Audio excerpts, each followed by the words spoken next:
নমস্কার, এই মুহূর্তের গুরুত্বপূর্ণ সব খবর নিয়ে আমি মিমি শুরু করছি খবরাখবর। বহাল আলাপন জট, কেন্দ্রের নির্দেশ মানলে কাল সকাল 10টাতেই দিল্লির নর্থ ব্লকের দফতরে যোগ দিতে হবে আলাপন বন্দ্যোপাধ্যায়কে। তা নিয়েই এখনো বিস্তর ধোঁয়াশা। সূত্রের খবর, দিল্লি যাবেন না আলাপন বন্দ্যোপাধ্যায়, আর তার ভিত্তিতেই মুখ্য সচিবের পরবর্তী পদক্ষেপ নিয়ে চর্চা এই মুহূর্তে তুঙ্গে। জল্পনা বলছে সেন্ট্রাল অ্যাডমিনিস্ট্রেটিভ ট্রাইব্যুনাল বা হাইকোর্টের দ্বারস্থ হতে পারেন আলাপন। প্রাথমিক চিন্তাভাবনা চলছে, সিদ্ধান্ত আজ বিকেলে। ইতিমধ্যে নির্দেশ প্রত্যাহারের আর্জি জানিয়ে কেন্দ্রকে চিঠি দিয়েছেন মমতা বন্দ্যোপাধ্যায়, এবং কেন্দ্র যদি তা মেনে নেয় তাহলে একটা সমঝোতা হতে পারে। আবার এই নিয়ে জট কাটাতে পদত্যাগও করতে পারেন আলাপন বন্দ্যোপাধ্যায়। আমলা মহল বলছে দিল্লি গেলে 3 মাস কাজের মেয়াদ বৃদ্ধির সিদ্ধান্ত বাতিল হবে। প্রাক্তন শীর্ষ আমলাদের বক্তব্য, মুখ্য সচিব হিসেবেই 3 মাস বেড়েছে কাজের মেয়াদ। কেন্দ্রের নির্দেশে দিল্লি গেলে নির্দিষ্ট সময়েই অবসর নিতে হবে আলাপনকে। সব মিলিয়ে প্রথম বা তৃতীয় জল্পনার পথেই হাঁটতে পারেন আলাপন বন্দ্যোপাধ্যায়, এমনটাই মত আমলা মহলের। সব মিলিয়ে জট ক্রমেই বাড়ছে। মুখ্য সচিব আলাপন বন্দ্যোপাধ্যায়ের বদলির নির্দেশ নিয়ে কেন্দ্রের সঙ্গে যদিও প্রথমেই সরাসরি সংঘাতে যাননি মুখ্যমন্ত্রী মমতা বন্দ্যোপাধ্যায়, এবং সাংবাদিক বৈঠক করেছিলেন শনিবার মুখ্যমন্ত্রী। তিনি নবান্নে এই সাংবাদিক বৈঠক করে নরেন্দ্র মোদী সরকারের কাছে প্রাথমিকভাবে এই নির্দেশ প্রত্যাহারেরই আবেদন জানিয়েছিলেন, এবং বিষয়টি নিয়ে তিনি আলোচনার পথই খোলা রাখতে চান, এই বার্তাই দিয়েছেন। কি বলেছেন মুখ্যমন্ত্রী, শুনুন।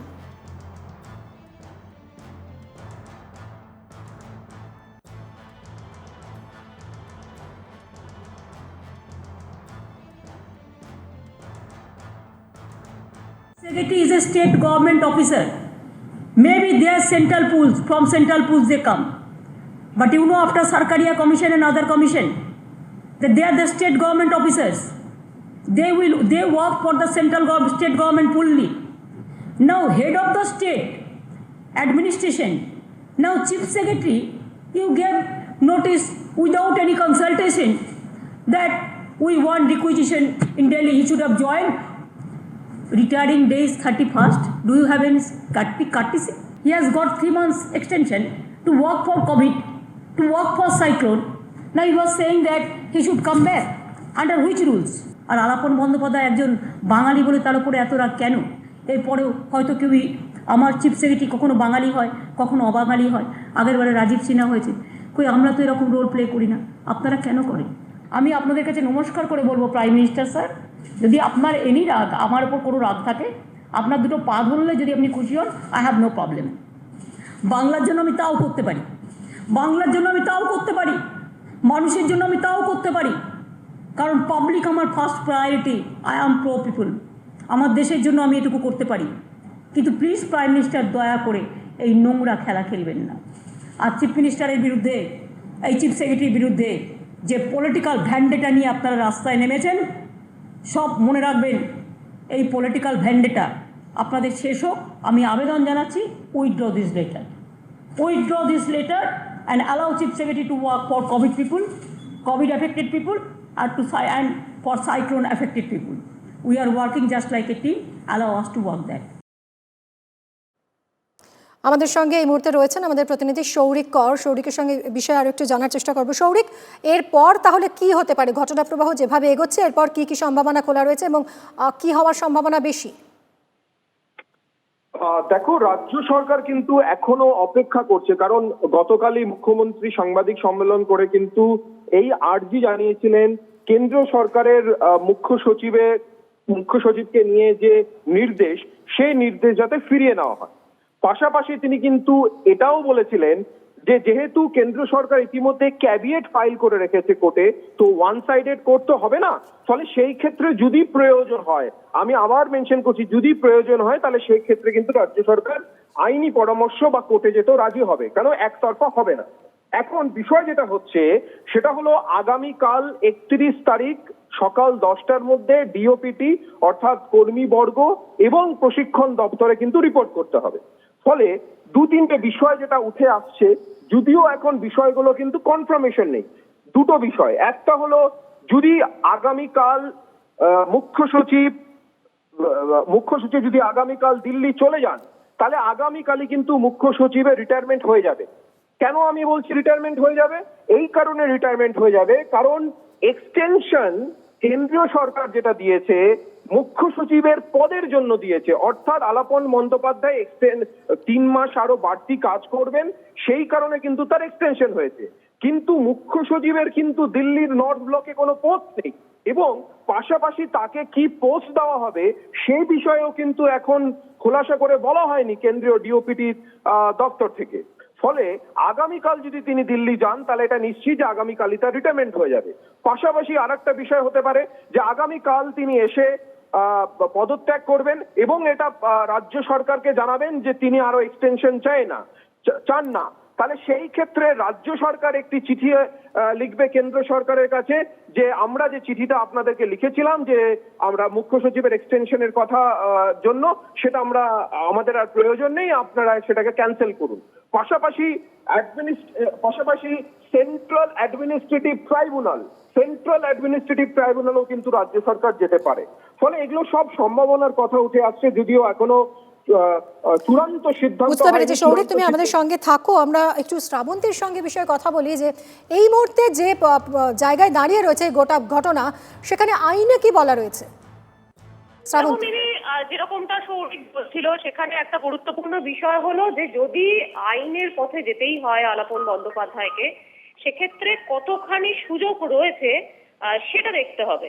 এক্ষেত্রে দেখা যাচ্ছে যে 30 তারিখে তার শেষ দিন, সোমবার যদি তার শেষ দিন হয়, তার আগের প্রসিডিওরটা যদি আমরা দেখি যে আলাপন বন্দ্যোপাধ্যায়কে 3 মাসের এক্সটেনশন দিয়ে রাজ্য সরকার চেয়েছিল এবং তার একটাই কারণ হলো যে কোভিড পরিস্থিতিতে যেভাবে প্রয়োজন রয়েছে মুখ্য সচিবের, সেই কথা বলা হয়েছিল।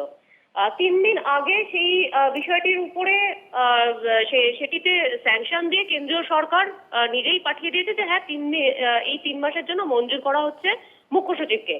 মিমি, তোমায় বলি, যে কোনো আইএএস কে এক্সটেনশন দেওয়া যায় না, একমাত্র মুখ্য সচিবকেই এক্সটেনশন দেওয়া যায় এবং তার কারণ যেটা রাজ্য সরকার উল্লেখ করেছিল, সেই রাজ্য সরকারের কারণের সাথে সহমত পোষণ করেছে কেন্দ্রীয় সরকার। এখন যদি কেন্দ্রীয় সরকার ঠিক তার 3 দিন পরেই বলা হচ্ছে আলাপন বন্দ্যোপাধ্যায়কে যে দিল্লিতে এসে জয়েন করুন, অর্থাৎ কোথাও গিয়ে তাদের আগের যে অর্ডার সেটাকেই ভায়োলেট করা হচ্ছে। দ্বিতীয়ত হচ্ছে যে তার সাধারণভাবে দেখা যায় যদি আমরা আইএএস ক্যাডার যে রুল রয়েছে, সেক্ষেত্রে যে রাজ্যে আইএএস কাজ করবেন সেই রাজ্যের যদি সেই রাজ্য সরকার চায় সেখানেই তিনি পোস্টিং পাবেন। পরবর্তী সময় যদি তার কোনো বিরোধ লাগে, যদি তিনি সেই রাজ্যে কাজ না করতে চান, সেক্ষেত্রে তিনি কেন্দ্রীয় সরকারকে চিঠি লিখতে পারেন, তার ইচ্ছা প্রকাশ করতে পারেন। কেন্দ্রীয় সরকার যদি সেই আইএএস এর সাথে সহমত পোষণ করে তাহলে সেক্ষেত্রে কেন্দ্রীয় সরকার নতুন করে রাজ্য সরকারকে জানাতে পারে এবং তখন রাজ্য সরকার এবং কেন্দ্র সরকারের যদি এই ক্ষেত্রে মতবিরোধ হয় যে আইএএস চাইছেন, কেন্দ্র সরকার চাইছে অথচ রাজ্য সরকার চাইছে না, তাহলে সেক্ষেত্রে আইএএস ক্যাডার রুল অনুযায়ী কেন্দ্রীয় সরকার এগিয়ে থাকে। যদি বিশেষভাবে এখন বর্তমান মুখ্য সচিবের বিষয়টি দেখা যায়, তাহলে মুখ্য সচিব নিজে চাননি তিনি দিল্লি যাবেন, রাজ্য সরকার চাইনি তিনি দিল্লি যান, কোথাও গিয়ে রাজ্য সরকারের সাথে কেন্দ্রীয় সরকারের কোনো মতবিরোধ তৈরি হয়নি। খুব স্বাভাবিকভাবে আইএএস ক্যাডার রুল অনুযায়ী রাজ্য সরকার এক্ষেত্রে এক ধাপ এগিয়ে রয়েছে। যারা সংবিধান বিশেষজ্ঞ তারা মনে করছেন যে কোথাও যদি এটা আইনি লড়াই হয় তাহলে কোথাও গিয়ে এটা আলাপন বন্দ্যোপাধ্যায় বা রাজ্য সরকার অনেকটাই এগিয়ে থাকবেন, কারণ সম্পূর্ণভাবে আনকনস্টিটিউশনাল বা অসাংবিধানিক বলা যায় একে, এবং তাতে সব থেকে বড় হাতিয়ার হবে যে কেন্দ্রীয় সরকার মাত্র 1 সপ্তাহের মধ্যেই যাকে এক্সটেনশন দিয়ে রাজ্যে পাঠাচ্ছে, হঠাৎ কি এমন হলো যে 3 দিন পরে তাদের মত বদল হলো। এবং আরো একটি কথা যেটা সৌরিকও বলছিল যে তাকে সোমবার বলা হয়েছে যে এখানে এসে যোগাযোগ করুন, কোথায় যোগাযোগ করবেন? ঠিক, আমরা এই বিষয়টা নিয়ে একটু জানার চেষ্টা করি। শ্রাবন্তী, তুমি আমাদের সঙ্গে থাকো।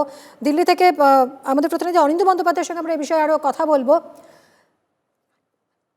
অনিন্দ, দিল্লি থেকে যে প্রথমে যে নির্দেশটা দেওয়া হয়েছিল অর্থাৎ 3 মাসের যে এক্সটেনশন, তাতে শিলমোহর দেওয়া হলো, তারপর 24 তারিখে সেই শিলমোহর দেওয়া হলো আর 28 তারিখে তা আবার প্রত্যাহার করে তাকে ডেকে পাঠানো হলো। তাকে এবার কোথায় নিয়োগ করা হতে পারে? সেক্ষেত্রে তো রিটায়ারমেন্ট মানে মাত্র একদিন তিনি হাতে তার কর্মের কাজের জন্য কাজের দিবস একদিন তো হাতে পাচ্ছেন। সেটা ঠিকই যেটা বলছি, কিন্তু আরেকটা কথা এর সাথে এটাও ঠিক যে উনি ডিওপিটি রুলে বাধা আছেন এবং এখানে ওনাকে বলা হয়েছে যে নর্থ ব্লকে গিয়ে দেখা করতে। নর্থ ব্লক হচ্ছে হোম মিনিস্ট্রির হেডকোয়ার্টার, সেখানে। এবার আর একটা কথা হচ্ছে যে উনি এরকম সংঘাত হলে কে কি করতে পারে। অ্যাকচুয়ালি এটা ঠিকই যে ওনারা সেন্ট্রাল গভর্নমেন্টের থেকেই আছেন, যখন স্টেটে যান তারা স্টেটের নিয়মে বাধা থাকে। কিন্তু এই ক্ষেত্রে আমরা যেটা কথা বলেছি বিশেষজ্ঞদের সাথে, যে 6(1) ক্লজ ইনভোক করেছে এমএইচি আর ডিওপিটি। সেই ক্ষেত্রে 6(1) ক্লজের মানে হচ্ছে যদি কোনো রাজ্য আর কেন্দ্রের সংঘাত হয়, মানে যদি দুজনে একমত না হন, সেক্ষেত্রে কেন্দ্র যেটা বলছে সেটা সুপারসিড করে যায় রাজ্য যেটা বলছে। এই ক্লজটা প্রত্যেক মানে জেনারেলি ইনভোক করা হয় না, কিন্তু এক্ষেত্রে ইনভোক করা হয়েছে। স্বভাবতই এটা রুল হিসেবে অন্তত সেন্ট্রাল গভর্নমেন্ট সোর্সেস বলছে যে তারা খুব নিশ্চিন্ত যদি এটা কোর্টেও যায়, আর তারা নিশ্চিন্ত যে এটা তাদের পক্ষেই রায় যাবে। একদমই অনিন্দ, অনেক ধন্যবাদ। আমরা একবার শুনে নেব দিলীপ ঘোষ, বিজেপি রাজ্য সভাপতি, তার কি প্রতিক্রিয়া বিষয়। আলাপন বন্দ্যোপাধ্যায় নিয়ে কি বলবেন? কিছু বলার নেই, সরকারি ব্যাপার আছে, সরকার দেখে নেন। আলাপন বন্দ্যোপাধ্যায় নিয়ে কি বলবেন? কিছু বলার নেই, সরকারি ব্যাপার আছে, সরকার দেখে নেন। আলাপন জট বহাল। আলাপন বন্দ্যোপাধ্যায়কে কেন্দ্রীয় সরকার দিল্লিতে বদলির নির্দেশ দেওয়ার পর থেকেই জোর বিতর্ক শুরু হয়েছে এবং শুক্রবার রাতেই এই নির্দেশ প্রকাশ্যে আসার পর থেকে দ্বৈরথ শুরু হয়েছে কেন্দ্র ও রাজ্যের শাসক দলের মধ্যে। কেন্দ্রের নির্দেশ যদি মানা হয় তাহলে কাল সকাল 10টাতে অর্থাৎ 31শে মে সকাল 10টাতেই দিল্লির নর্থ ব্লকের দফতরে যোগ দিতে হবে আলাপন বন্দ্যোপাধ্যায়কে।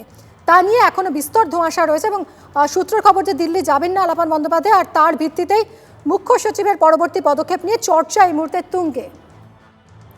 আমাদের সঙ্গে ছিলেন আমাদের প্রতিনিধি সৌরিক এবং শ্রাবন্তী, তোমাদের অনেক ধন্যবাদ।